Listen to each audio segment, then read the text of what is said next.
everybody? You are watching The Sweat, and we are pleased to be joined by our NBA panel, DraftKings contributors Nick Friar, Garion Thorne, along with Rotowire's Nick Whalen. And it's a fun little edition of NBA Building Blocks time. We need your best DFS and sportsbook plays to build around for tonight's juicy, meaty 9-game NBA slate. Let's start with DFS. Best guard to build your lineup around, Mr. Friar.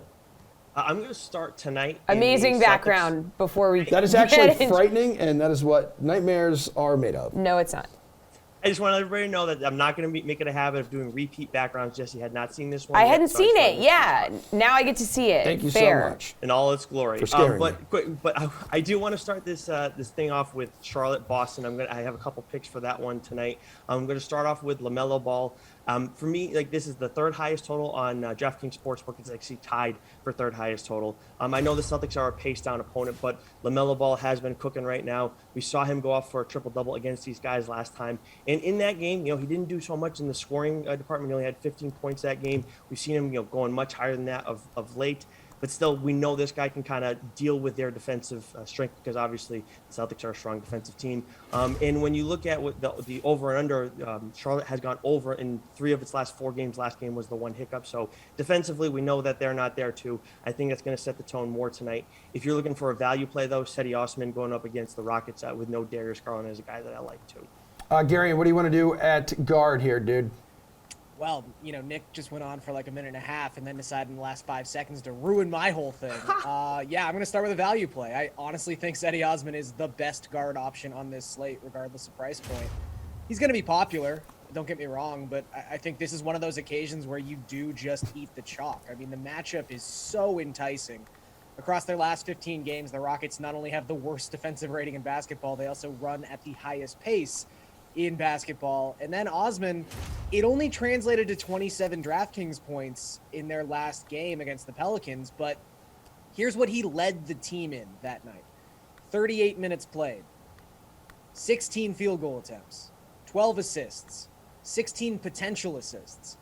For all intents and purposes, this guy was, I don't want to say the number one scoring option, but he was kind of the most important player on the court for the Cavaliers, considering they just have no guard depth left, aside from like Rajon Rondo, who wasn't even earning minutes on a Lakers team that's terrible. So Cedi Osman is the point guard tonight, and he's going to play a ton of minutes against a Rockets team that is just absolutely terrible. So I would even say if Osman was like 6K, 7K, you'd have to consider playing him. The fact he's 4-6, it's almost a free space. Whalen, which guard you building around? Yeah, I mean, the slate revolves around Cedi Osman, which is a real sentence that you can say with some degree of accuracy tonight. So I think these guys are spot on. I was surprised that it wasn't more of a Rajon Rondo show in that last game on Monday. He played fewer minutes, I think, than he had the previous game when Garland was active. So that's a good sign for Cedi Osman. I mean, if you want to pay up, assuming he plays, I don't hate James Harden with this matchup against Sacramento. It's the second worst defense in the league against the third worst defense in the league over the last 10 games. So should be a lot of scoring opportunities there. We get Ja Morant in the Garden for the only time this season tonight. He's coming in with 7 straight 30-point games. Obviously hard to, pass him up. It could even be a Russell Westbrook night against Portland. They're one of the better matchups in the NBA right now with so many guys in and out every single night. And of course, no LeBron James. We've seen Russ go for 49 DraftKings points in each of his last 2. And 2 guys that I like if you want to save a little bit of cash. Jalen Suggs at 5,800. The last few games haven't been pretty. The field goal percentage isn't great. He's been very up and down, but he gets an Indiana team tonight that's the worst defense in the league over the last 10 games. Another team that's had a ton of guys in and out. We have no idea who's going to be active in that front court, and Suggs plays a ton of minutes. So, even though the efficiency isn't always there, this could be one of those, one in every 4 or 5 nights where he breaks out for 35 plus DraftKings points. All right, Garion, which forward is a must play? I was looking at a couple guys in that Charlotte-Boston game, and I think they're all really viable. But if you do want to pivot off of that contest, I just think Kyle Kuzma's too cheap. He's $7,500. This is a guy who we saw be in that mid $8,000 range just a few weeks back, and he was returning value at that particular price point. And now with no Bradley Beal, I mean, Kuzma's not exactly going to fill many of the same holes that Beal does when he's out there on the court, aside from just pure usage and scoring. I mean, Kuzma becomes the number one scoring option for this Washington team, as we saw in last night's game against Milwaukee, when he had a usage rate above 31%. He took 19 shots. You never question Kuzma's ability to get on the glass. He's one of the best positional rebounders in the NBA. And I just think that this is someone who's got consecutive 50 DraftKings point games. He's averaged 1.15 DraftKings points per minute with Beal off the court so far this season. It's just another case like Osman where you've got an asset who's just undervalued. I think Kuzma should probably be somewhere between 8.5 and 9K tonight, considering what his role is going to be. So even on the second night of a back-to-back, I'm pretty confident in Kuzma at this price point. All right, Nick W., which forward are you looking at as a must-play? Well, you can slide in Cedi Osman at forward. He's eligible at both guard and forward tonight, so that's an option. In terms of the higher price guys, I do like that Boston-Charlotte matchup. I like Jayson Tatum. He's probably my favorite high-priced option at forward. He's at 10-6 tonight. He's been quietly playing really, really well. Got off to kind of a slow start, and it felt like that had kind of formed this permanent narrative on his season, but he's really turned things around from a fantasy perspective over the last couple of months, and he's been one of the most valuable players in the league. Tobias Harris, also on a similar track. I mean, obviously not the same kind of upside that you're getting with Jayson Tatum, but he really struggled in December and early January, but he's quietly been very, very good over these last couple of weeks, played really well with Embiid out on Monday. Kevin Love at $7,000, a decent amount of variance with Kevin Love still. Some nights he'll still only play like 19 minutes off the bench, but no Lauri Markkanen for the Cavs. You do have to deal with the variance, but Love has been over 40 DraftKings points in 3 of his last 4 games. And then one cheap option that I'll throw out is Chuma Okeke at 4,500. I find myself, like, every time the Magic are on the slate, I'm sliding him into some low-cost option just because he'll have these games where, he'll go like 1 of 4 from the field, but he'll have 3 blocks, 2 steals, 4 assists. One of those guys that kind of does everything. All right, Nick F., where are you going for a forward? Looks like we're going to have like a Nick v. Nick night tonight or something, because I got Jaylen Brown instead of Jayson Tatum in this one, and Jaylen Brown's actually my favorite play tonight at 8.7K. The last time that I was between these two guys, I ended up leaning more towards Tatum. Brown ended up being the play that night. I hope that Nick W. is not the one that's right tonight, and that I am. No disrespect, Nick. But this, of course, is a pace-up spot. The Hornets are not a good defensive team, particularly against wings. Brown has been scoring 26 or more points in each of his last 4 games. And he, I know he hasn't done as much on the glass, but he typically does a lot on the glass. The last couple games has been, under 5 rebounds, but before that he was flirting with double-doubles. And regardless of that, though, the big offensive night looks like for Jaylen Brown with what he's been doing lately. And again, this is one of the highest totals on DraftKings Sportsbook tonight.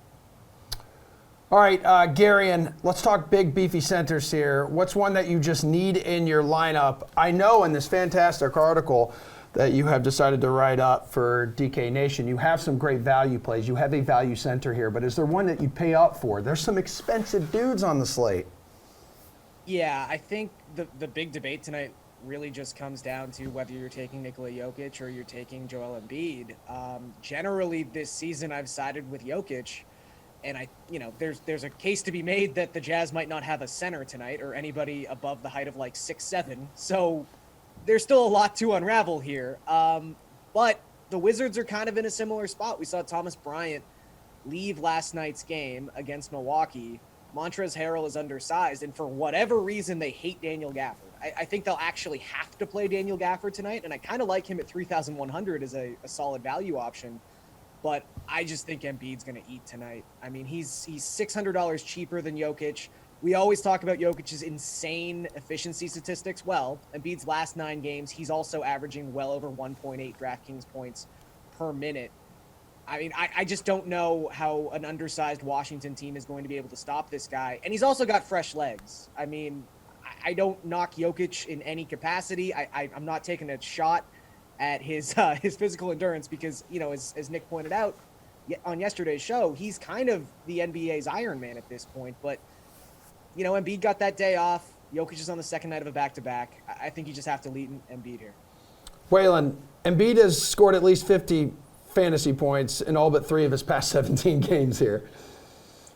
Yeah, I mean, normally I feel like Garion and I are on here every day saying play Jokic, doesn't matter what the price is, but this is one of the rare times where I would pretty definitively lean Embiid over Jokic. Like Garion said, Jokic is on a back-to-back. Embiid rested on Monday. This will be his first game since Saturday. So this is as fresh as he's going to have been in probably 2 months at this point. And on top of that, he gets a fantastic matchup against the Washington team that played in Milwaukee last night, now has to go all the way to Philly. Tough road back-to-back. The Wizards are a bottom 5 rebounding team in terms of rebounding percentage in their last 10. Good chance they don't have Thomas Bryant in this game, especially with the injury that he's coming off of. You think, if anything, they'll be even more cautious than normal. Wizards are also a bottom 10 defense and defensive rating. Like, there are a number of stats we could reel off as to why this is an ideal matchup for Joel Embiid. And yeah, I mean, Daniel Gafford is a big body. I think he maybe is better suited to guard Embiid than Thomas Bryant might be, but there apparently is some clause in Daniel Gafford's contract that he cannot play any more than 13 minutes on any given night. So that really doesn't worry me all that much. So I really love Embiid over Jokic tonight. And I also love both the big men, Jared Allen and Evan Mobley, who are at 7,700 and 7,400 respectively, against a Houston team that, in terms of combination of pace and defensive rating, is probably the best fantasy matchup in the league. Last night, you got guys ordering grills for their teeth during games. This is a team that you absolutely want to target for fantasy purposes. I mean, Friar, what do you want to do here at center? Who do you want to build around? Because Embiid's matchup, we got the Wizards allowing the 3rd most fantasy points per game to centers this season. He usually feasts against them, too. Yeah, the guys have already waxed poetically about Embiid. I am in lockstep with them on this one. As much as, Jokic usually is the guy you want to go with night to night. If you want another guy, though, another option who has center eligibility, but also has forward eligibility, I like Wendell Carter Jr. at 6.2K going up against the Pacers for similar reasons that we're talking about, where some of these teams are dealing with size issues right now. Because as much as Goga and Brissett are both questionable tonight, still, we've seen guys like Serge Ibaka go off for a double-double against the Pacers last time out. Maxi Kleber had a double-double as well when Kristaps Porzingis had to leave early. Wendell Carter Jr. is coming off a 24.8 rebound game against Chicago, had a double-double the game before that. And this is that game that's 3rd highest on DraftKings Sportsbook, tied with the Celtics Hornets on the total. So I like him a lot tonight, too. Of course, you can slide him in at center, too, and you save a little bit of money at 6.2K. All right, let's poke on over to the DK Sportsbook. Nick F., what's your favorite player prop tonight? Yeah, I'm going to stick with Jaylen Brown right now. I was looking for the Kyrie Irving points prop, but that's not up, understandably so, because we don't know what's up with James Harden. But with Jaylen Brown at 25.5, I said earlier that he's scored 26-plus points in each of his last 4 games. This is a pace-up spot for him tonight, so it was really a no-brainer for me. And this is almost that even money at minus 105, too. So Jaylen Brown going over 25.5 points against the Hornets. Garion, favorite player prop? Yeah, I'm going to go back to Kyle Kuzma. Again, I just really trust what he's been able to do on the glass as of late. I think he is the #1 scoring option for the Wizards in this particular contest. And as long as the script stays somewhat negative, I think Kuzma to get a double-double at plus 130 is a pretty nice bet. I mean, this is a prop that he has cleared in, I believe, 14 of his last 20 games. Again, he's just been an absolute monster on the glass. And if the Wizards are going to be playing undersized, there's going to be just that much more pressure on Kuzma to get on the glass and pick up some of these rebounds. So I think he clears this number pretty easily, actually. So plus 130 for double-double. All right, Nick W., what do you think? Well, if Nick F. is taking the Jaylen Brown prop, I think I'm legally required to go over on Jayson Tatum, 27.5 points. But I also like, you can get John Morant to score at least 35. Again, they're playing at the Garden. Seems like one of those few players that really would take this matchup to heart. You can get him to score at least 35 points at plus 350, which I like quite a bit. I also like Desmond Bane over 18.5 points. And then going back to that Cleveland-Houston matchup, Jared Allen over 17.5 points is plus money. That's at plus 100. You could also look at the points rebound total, which sits at 28.5. All right, let's get you guys out of here with this. Your favorite bet of the evening on this 9-game NBA slate. I saw the line shift by 0.5 point as Garion was talking. So I don't know if the odds makers at DK are listening to this or what, but that is a strange one. That's certainly the one that jumped out to me. I also like the Sixers to cover 10.5 at home. It's another big spread against the Wizards, who I think were 11-point underdogs in Milwaukee last night. That game was a little bit closer than I would have liked, but Milwaukee, pulled through in the end, ended up covering. Again, tough road back-to-back for Washington. Still no Brad Beal. Probably won't have Thomas Bryant. Just a lot of things stacked against stacked against the Wizards in this matchup against the Sixers. Friar, bring us home. I usually check out the Knicks total at night to night because I'm assuming they're going to hit the under. But then I was looking at the spread and I was like, Memphis minus 3.5. I was like, all right, I got to go with this one because they're coming off a loss. They're usually good against the spread off loss, 11-6 ATS off of a loss. And then the Knicks won their last game too. They're 9-14 against the spread after a win. So and this is a team that's only one game under 500 against the spread. We all know how good the Grizzlies are against the spread this season.